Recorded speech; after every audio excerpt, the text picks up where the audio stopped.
Ya hemos analizado cómo se desarrolló el proteccionismo tanto en el Reino Unido como en Estados Unidos y como en lo que hoy sería Alemania, y hoy vamos a cambiar de país, vamos a meternos con Francia. Un país también del continente europeo, muy cerquita de Alemania, también muy cerquita de España, que será el siguiente país que analizaremos. Y lo que vamos a hacer, a diferencia de lo que hicimos con Alemania, a pesar de que comparten pues bastantes similitudes, es dividirlo en dos vídeos. No vamos a hacer uno del tirón, como ocurrió en Alemania, sino que vamos a dividirlo por la Revolución Francesa, que fue un hito político y humano, cultural y de todo tipo súper importante, que va a marcar un punto de inflexión entre políticas proteccionistas que se aplicaron en la época prerevolucionaria de Francia con las políticas más librecambistas desde sobre todo la caída de Napoleón. Entonces ese va a ser nuestro punto de inflexión y vamos a comenzar desde el siglo XVI, porque ya vamos viendo orígenes de lo que podríamos llamar la artesanía, unos inicios muy primigenios del sistema económico capitalista, pero es al fin y al cabo manufactura, industria, en un sentido primigenio, pero puro, al fin y al cabo es gente construyendo productos manufacturados, y el siglo XVI me pareció un buen momento para analizar y poner ese punto de salida. Y luego acabaremos, como digo, al final de la Revolución Francesa. Venga, vamos a ello.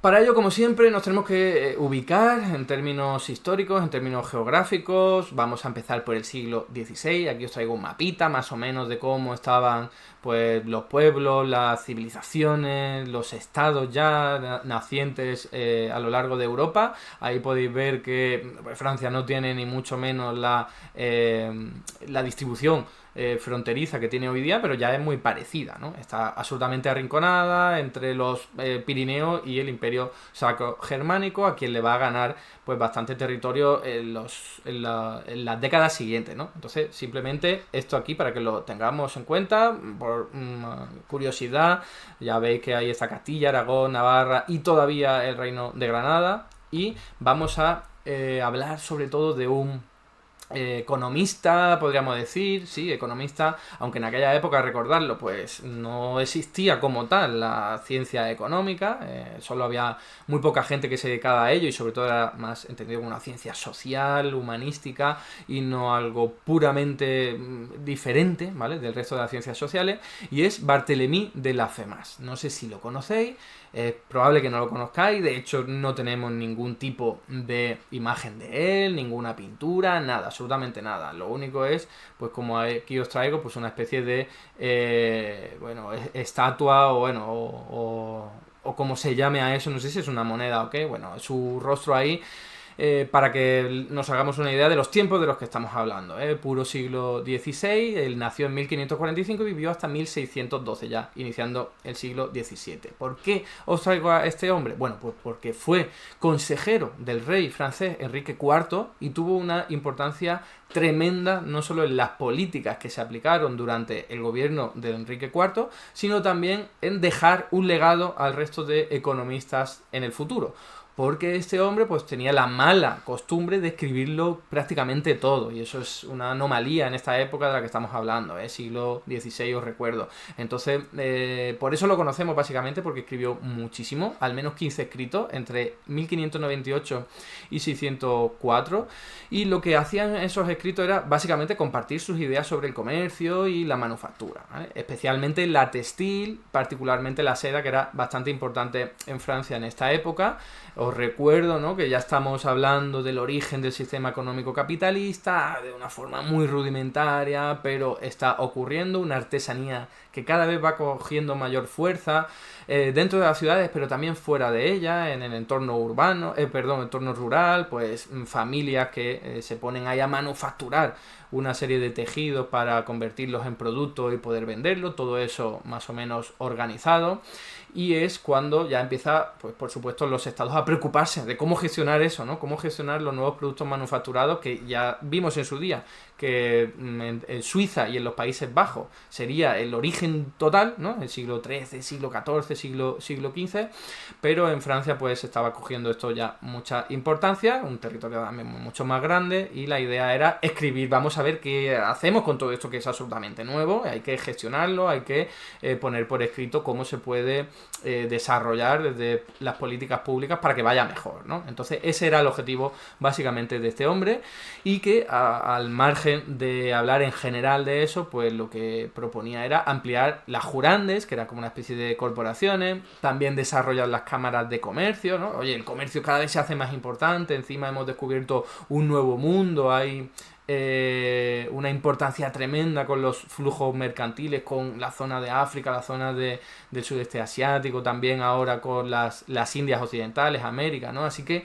esto es importante también gestionarlo.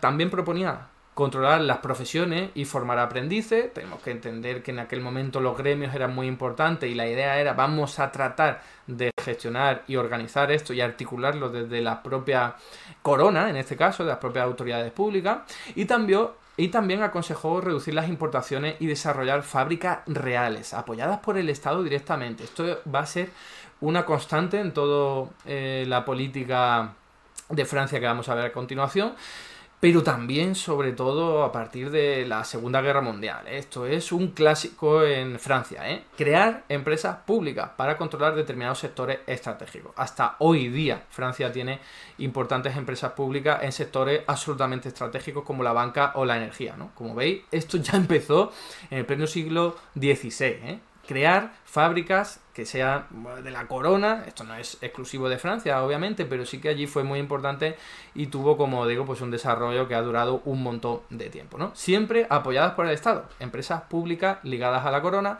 absolutamente públicas, ¿no? 100%. Y para el comercio interior, ¿qué es lo que proponía este hombre? Bueno, pues insistía en la rehabilitación y el desarrollo de carreteras y puentes, de vías navegables y la creación del servicio postal. Fijaos, esto no es dejar al libre comercio que opere, ¿no? Venga, que cada uno aquí haga pues sus propias carreteras, su propio puente. No, esto es una planificación económica por parte de las autoridades públicas que dicen, oye, para fomentar e impulsar el comercio, muy importante en esta época, porque no he hablado mucho de ello, pero se va cociendo el mercantilismo y es una teoría económica, podríamos decir, que es predominante en la época, la de, oye, vamos a tratar de comerciar lo máximo posible para quedarnos con todos los lingotes de oro y plata dentro de nuestras fronteras. Entonces, ¿cómo lograrlo? Pues en parte teniendo buenas comunicaciones, buenos puentes, buenas carreteras, buenas vías navegables, ¿no? E incluso un servicio postal, y eso no se hace por parte del sector privado, sino que lo tiene que hacer lo público. Entonces, políticas muy intervencionistas, muy dirigidas a fomentar el comercio en este caso, no solo la manufactura, pero va obviamente ligado a ello. Tú produces una manufactura, tienes que venderla, así que es importante que la puedas trasladar al sitio de compra-venta, y eso se hace, como digo, desde la propia autoridad pública, para que veáis hasta qué punto esto era importante ya en esta época, ¿no? Y fijaos, para el comercio exterior, que es otro tipo de comercio, no el interior, pues favoreció el comercio de tránsito y de almacén y el comercio colonial, muy importante, con la creación de grandes empresas de las Indias orientales y occidentales, que van a durar durante un montón de tiempo, ¿eh? Fue este hombre quien propulsó la creación de estas grandes empresas, la de las Indias orientales, obviamente, para todos las actividades, los flujos comerciales con el este y también con África, y luego las occidentales, que serían para ese nuevo mundo, ¿no? América. Entonces, este es el primer vestigio del proteccionismo, mercantilismo, intervencionismo público que más conocemos de Francia, que nos remontamos al siglo XVI para encontrarlo. Nosotros vamos a avanzar un poquito más en el tiempo, nos metemos en el siglo XVII, no han cambiado mucho las fronteras en Europa, podéis ver aquí que Francia ha arrebatado algunos territorios al Sacro Imperio Romano y a España, pues durante toda esta época, pero tampoco es que haya cambiado mucho la historia. Y sí vamos a hablar ahora de uno de los más importantes, con muchísima diferencia, ya no solo para la economía francesa, sino para el propio proteccionismo francés, que es aquí cuando empieza a desplegar y a tener su máximo esplendor, ¿no? Probablemente lo conozcáis, a Jean-Baptiste Colbert, ¿vale? Vivió entre 1619 y 1683, o sea, pleno siglo XVII. Fue famoso por ser ministro de Finanzas bajo el reinado de Luis XIV. Ya estamos con Luis XIV y este asesoramiento duró desde 1665 a 1683. Él era un fan, un seguidor de los escritos de las FEMAS, así que lo que hizo fue básicamente ponerlo en práctica y desarrollarlo, por supuesto. Estamos hablando de otra época, nuevos adelantos tecnológicos, nuevos adelantos en la industria, en el comercio, y fijaos que fue tan importante su asesoramiento por parte de este hombre, Jean-Baptiste Colbert, que a su política, la política proteccionista que llevó a cabo, se le llamó colbertismo, ¿vale? Se le puso un nombre propio a esa política proteccionista que no solo duró durante su asesoramiento, sino también durante unas cuantas décadas después, ¿vale? Ya no estaba ni siquiera vivo, pero se seguía aplicando las mismas políticas proteccionistas que este hombre había desarrollado, y con el nombre de colbertismo, ¿no? Como os estoy diciendo, muy, muy intervencionista esta política. Fijaos, luego haremos alguna reflexión al respecto, pero Francia ya en el siglo XVII está teniendo una importancia en términos militares, económicos, tecnológicos muy importante, y en buena medida va a ser gracias a estas políticas intervencionistas, ¿no? O sea que de nuevo estamos tirando por la borda las tesis librecambistas que nos vienen a decir, falseando la historia, que el desarrollo económico e industrial de las naciones fue gracias al libre comercio. Absolutamente falso, ya lo sabemos, ¿no? Y aquí lo vamos a ver con Francia también muy claro. Este hombre promovió el desarrollo del comercio y la industria nacionales mediante aranceles. Ya no se estaban metiendo con proteccionismo puro y duro, o sea, esto era algo que se veía que utilizaban otros países como Inglaterra, ya lo hemos abordado, ¿no?, en vídeos anteriores. Oye, yo me protejo frente a esa invasión de productos mucho más baratos, de mejor calidad, más tecnológicos, más difíciles de hacer. Oye, aranceles, porque es que si no va a arrasar con mi propia manufactura, industria manufacturera, que además es muy incipiente, ¿no? También limitaciones a las importaciones manufactureras. No solo te pongo un arancel para que sea más caro tu producto cuando llega a mi frontera, sino que directamente te lo prohíbo, ¿eh? Oye, esto es hasta esta cantidad sí, pero ya no más, o incluso este producto directamente no puede entrar en mi frontera. Hasta este punto estamos hablando, ¿no? Pero no solo eso, también subsidios a las exportaciones, lo típico de siempre de las políticas proteccionistas. Oye, yo este producto quiero impulsarlo, quiero fomentarlo, quiero hacer que se venda mucho más, así que lo que hago desde lo público le doy ayudas, y así voy a poder venderlo a un precio inferior en el resto de países, en el resto de fronteras, ¿no? Y por último, súper importante en Francia, como digo, esto es uno de los elementos que más distinguen a Francia de otros experimentos, como otros casos como el de Estados Unidos, por ejemplo. Estados Unidos muy, muy proteccionista, como ya hemos visto, pero no gracias a empresas públicas y dirigidos desde el Estado. En cambio, en Francia sí. También ya sabemos, Francia, desde el reinado de los, sobre todo de los Borbones, pero también antes, un control muy centralista de las finanzas, de la gestión, de las competencias, hasta el día de hoy incluso, ¿no? Francia es uno de los países más centralizados del mundo. Bueno, pues empresas públicas para controlar esto, a través de monopolios, es decir, este sector que se encarga aquí de, por ejemplo, yo qué sé, fabricar seda, fabricar armamento, fabricar cristales. Bueno, pues es súper importante y lo va a hacer solo una empresa controlada por el Estado, ¿vale? Muy típico de la experiencia francesa, a través de fábricas que son estatales y reales, vinculadas a la corona, ¿no? Fijaos que recibe un nombre todas estas empresas que son creadas desde la corona para gestionar ese monopolio. Nadie más se puede meter en eso, está prohibido por ley, incluso sancionado, y se llama manufactura privilegiada, manufacture privilegiée, ¿no? Sería más o menos la traducción. Y fijaos que es básicamente lo que establece la teoría de la industria naciente, ¿eh? Desarrollar empresas y sectores de la industria, en este caso francesa, para que adquirieran tanto el conocimiento o experiencia suficiente como el tamaño o escala necesaria para competir cara a cara con los principales competidores de la época, ¿vale? Era algo momentáneo en el tiempo, o sea, no era indefinido, no era para siempre, no van a tener estos privilegios por siempre, sino solo hasta que empiecen a sobrevivir y a salir por su cuenta, ¿no? Los principales competidores de la época ya sabéis quiénes son: los suizos, los ingleses, los holandeses, ¿vale? Más avanzados tecnológicamente, y Francia quería seguirles y quería lograr lo mismo, pero para ello necesitaba tener empresas estatales protegidas frente al exterior, que recibiesen privilegios, protección por parte de lo público, hasta el momento, insisto, en el que ya empezaran a vivir por su cuenta, ¿no? Y pudiesen sobrevivir. Ya ha madurado y ya entonces ya sí, puedo estar sin ningún tipo de protección por parte del Estado, o al menos con menos, ¿no? Algunos ejemplos.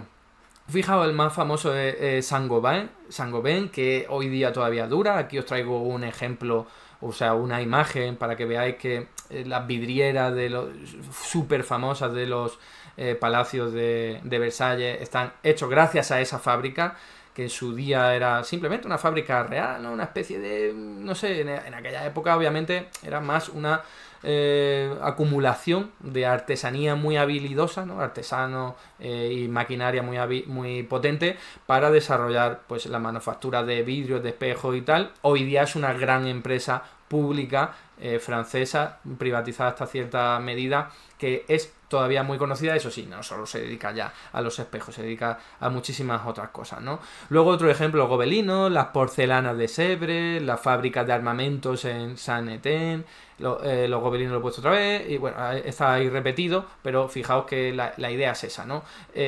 Un montón de fábricas reales, estatales, que incluso algunas de ellas pues perviven hoy día, ¿eh? ¿Qué más? Fijaos que las industrias manufactureras, estas de las que estamos hablando, privilegiadas, constituían realmente, como estaba diciendo antes, más una concentración bajo un mismo techo de talleres artesanales, ¿no? Oye, los ponemos todos aquí, le damos protección desde lo público, nos encargamos de controlar a dónde va el producto, cómo se va a hacer y tal, pero no era una organización industrial propiamente dicha como nos podemos imaginar, ¿vale? Todavía esto era muy incipiente. ¿Cuáles son quizás los éxitos más importantes del colbertismo? Que hay que avanzar un poquito más en el tiempo para verlo. Pues por ejemplo, la construcción del canal du Midi. Yo creo que algunos conoceréis perfectamente cuál es este canal. Es el que une Toulouse con el mar Mediterráneo, que además luego fue ampliado hacia el Atlántico, ¿no? Con el canal de Garona.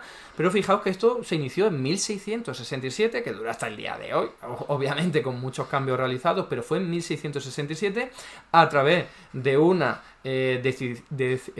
decidida política intervencionista pública, 100% pública. Fijaos que el Estado financió el 40% de la construcción. Si el Estado no hubiese aportado esa cantidad, pues no se hubiese desarrollado probablemente. Como digo, fue en 1667 y duraron el 75% de la obra, duró solamente 3 años, o sea que encima fue una obra faraónica. Fijaos de lo que estamos hablando, desde Toulouse, ahí tenéis el mapa, hasta el mar Mediterráneo, para la época, 1667, y en 3 años se hizo casi todo. Luego sí, pues, gracias a ese impulso público, pero luego hubo que esperar hasta 1690 para que se acabara la construcción, ¿no? Entonces eso, pues como anécdota, como uno de los éxitos de este colbertismo. Otra fue la donación de 6 millones de capital a la Compañía de las Indias Occidentales a fin de desarrollar el cultivo del tabaco en las Antillas, ¿no? Estamos hablando de que Francia ya tiene sus colonias en la zona del Caribe, en el norte de América y bueno, en otras zonas obviamente, que lo que pretende es, oye, voy a tratar de encargarme de estos negocios, ¿no? Que no sea un flujo comercial y manufacturero aquí sin ningún tipo de control. Entonces eso se hacía a través de esa gran empresa, que ya hemos visto que se había creado antes, que era la de las Indias Occidentales, solo que con este experimento, bueno, pues podemos comentar un poco como curiosidad que de ese proyecto los principales beneficiados al final fueron por un largo tiempo los comerciantes del tabaco, de Holanda, de los flamencos, por un tema que aquí tampoco conviene comentar. Y el último que podríamos decir como una especie de éxito, o al menos un resultado potente de estas políticas del colbertismo, sería la creación del Banco General, ¿vale? El Banco General, un banco público que ha durado hasta hoy, muy transformado,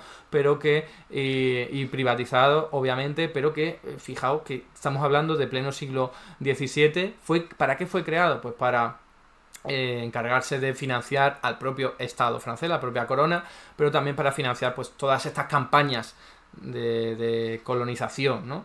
De hecho, se acabó fusionando con la Compañía de las Indias Occidentales a fin de explotar la Luisiana, ¿no? La Nueva Francia, lo que, a pesar, fijaos, que de enriquecer a muchos en esa época, de hecho, como curiosidad que sepáis, que se originó el término millonarios, porque dio paso a una burbuja financiera tremenda, de la que ya hablamos en su día, por cierto.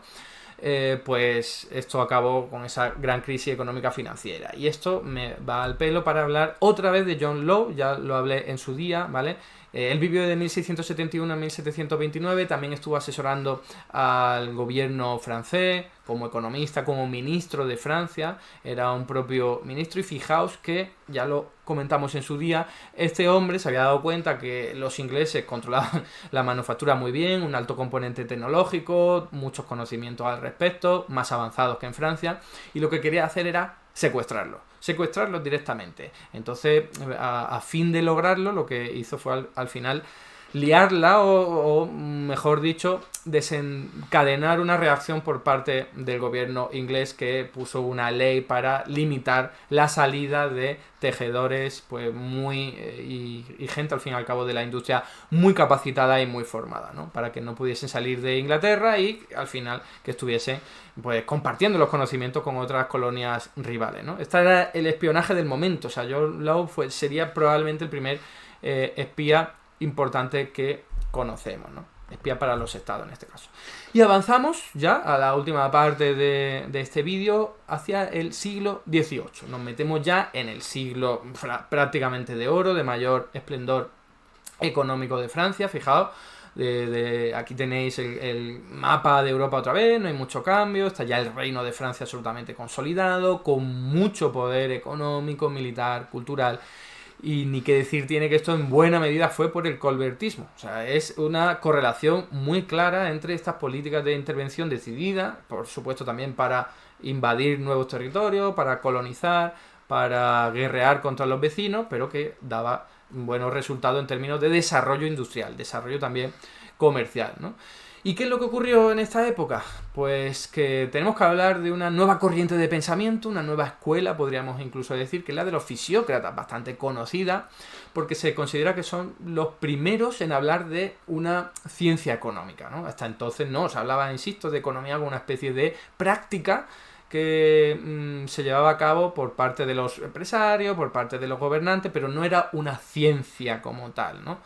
Tenemos que tener en cuenta ya la época, ¿no? La Ilustración, siglo XVIII, y entonces fijaos que los fisiócratas eran una especie de grupo de la alta nobleza francesa que tenía negocios en la agricultura. Era la nobleza de toda la vida, la del antiguo régimen, la que estaba viendo en peligro sus privilegios cuando veían que la propia corona francesa lo que hacía era dar subsidio y ayuda y protección a la incipiente industria manufacturera, ¿no? Entonces, claro, ellos surgieron casi como reacción. Esta escuela de pensamiento surge oye, desde la agricultura siempre hemos desarrollado aquí nuestra labor económica, social, política, etcétera, etcétera, y ahora resulta que no se nos ayuda tanto como se está ayudando a estas nuevas esferas económicas, ¿no? Que son la artesanía y la industria y el comercio como tal. Entonces, fijaos que el planteamiento de los fisiócratas es utilizar un razonamiento teórico bastante potente, que es decir, que la única riqueza generada se realiza a través de la agricultura, que en realidad, ¿qué haces cuando estás elaborando un producto, ¿no? En la industria? Pues estás cogiendo material que ya existe, lo estás modificando, lo estás procesando, lo estás elaborando y acabas con otro producto, pero que viene de esos materiales. O sea, no se ha generado nada nuevo. Lo mismo con el comercio, coges un producto, lo llevas a la otra parte, lo vendes y ya está, no hay nada nuevo. En cambio, la agricultura es aportando agua, aportando nutrientes, acabas generando algo verdaderamente nuevo, ¿no?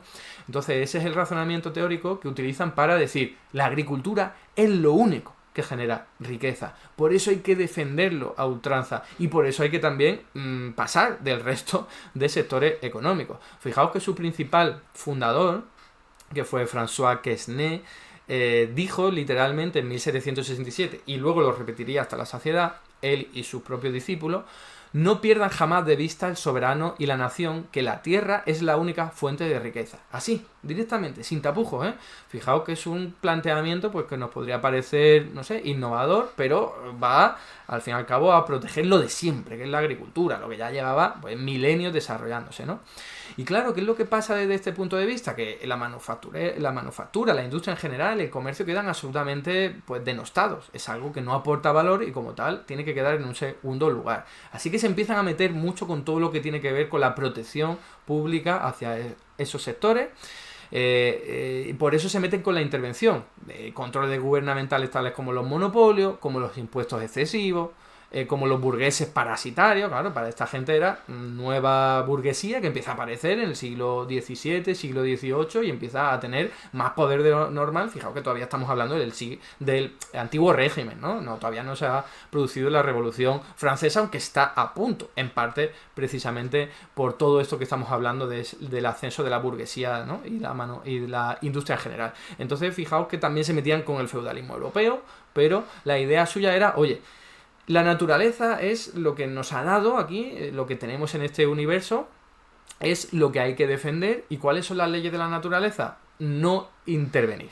¿Vale? Fijaos de lo que estamos hablando. No hay que intervenir desde las esferas humanas, políticas, para desarrollar un sector económico particular, como la industria, como el comercio, como lo que sea. No, hay que simplemente dejar operar a las leyes de la naturaleza, y por lo tanto aquí empezamos a sentir y a notar y a experimentar el nacimiento del laissez-faire y el laissez-passer, que de hecho se le atribuye a Vincent de Gournay y que es un fisiócrata, otro más que venía a decir eso, ¿no?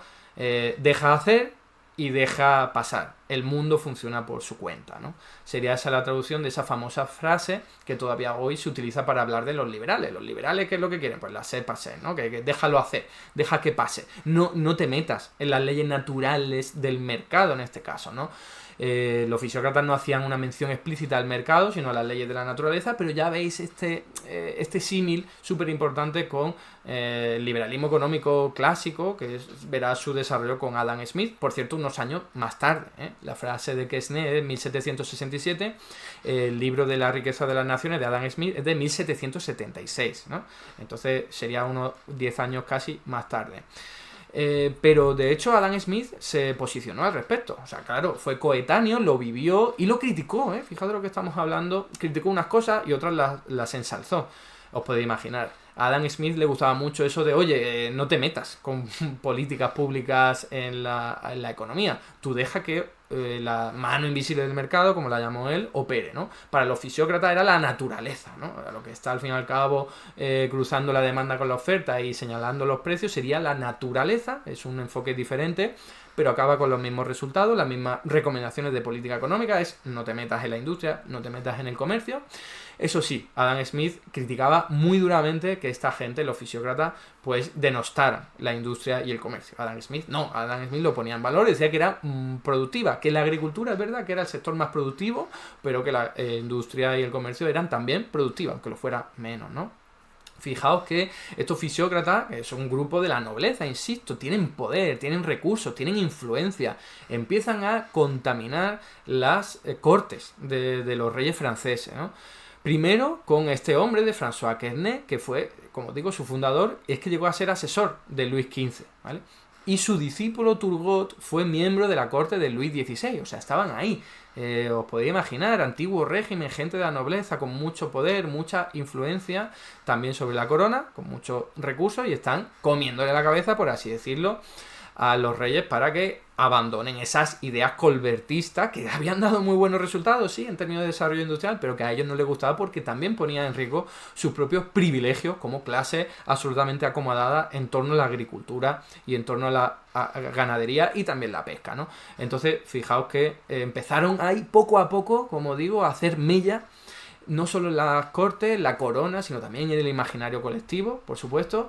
Y de hecho, cuando estalló la guerra de los 7 años, como la gente empezó a pasar penuria, hambre, a pasarlo mal, los precios aumentaban, como siempre en todas las guerras, la gente empezó a abrazar un poquito la fisiocracia, No lo he dicho, pero fisiocracia se puede traducir directamente como el gobierno de la naturaleza, ¿vale? Y claro, esta gente se le acabó convenciendo de que la guerra en parte era el resultado de que no se estaba haciendo lo que las leyes de la naturaleza pedían y se estaba interviniendo demasiado en la economía, y esto llevaba pues aparejados resultados económicos negativos, ¿no?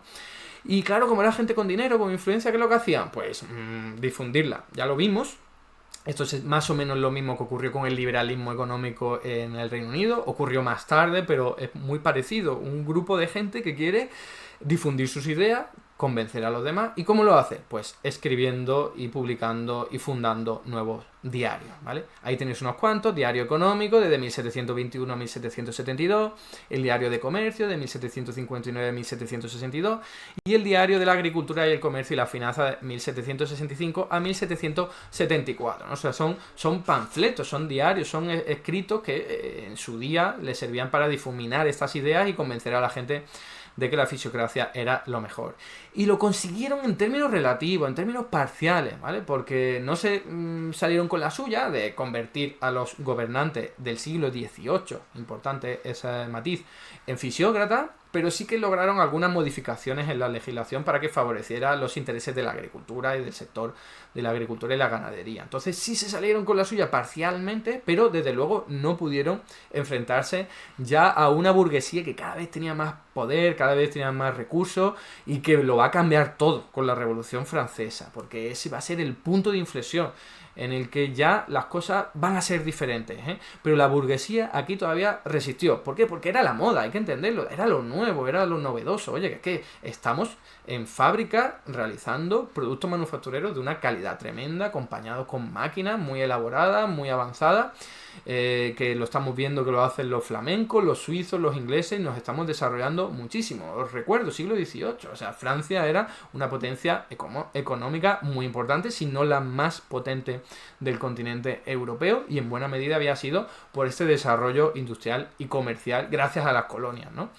Entre otras cosas. Y fijaos, pues esto no fue vencido por los fisiócratas, pero sí que hicieron mella, sí que cambiaron un poco el sentido común de la gente en Francia, y fijaos que esto va a perdurar incluso hasta la actualidad, va a perdurar durante un montón de tiempo esta percepción, esta idea fisiócrata, que fijaos que es el liberalismo económico en buena medida, eso sí, de un enfoque muy particular anterior a Adam Smith, ¿no? Así que como conclusiones, ¿qué es lo que podemos decir? Que el origen del desarrollo económico e industrial francés fue dirigido y fomentado por el Estado a través de todo tipo de prácticas proteccionistas, que tuvieron nombre propio además, colbertismo, que este elevado proteccionismo económico coincidió con la época dorada del Imperio francés, o sea, no nos olvidemos, es coincidente, y de hecho luego su decadencia va a tener mucho que ver con el abandono de las políticas proteccionistas y eso de abrazar el libre comercio, y que las ideas fisiócratas de laissez-faire anteriores a la riqueza de las naciones de Adam Smith fueron poco a poco haciéndose hueco en la corte de la corona francesa y en el imaginario colectivo, aunque no pudieron cambiar la balanza debido a los poderosos intereses de la industria manufacturera y mercantil. Pero eso, como digo, cambiará con la Revolución Francesa, que será lo siguiente que veamos. Hasta aquí el vídeo de hoy. Muchas gracias por estar ahí, y si te ha resultado interesante, no dudes en comentar, darle like y compartir, que la teoría económica dominante no se combate sola.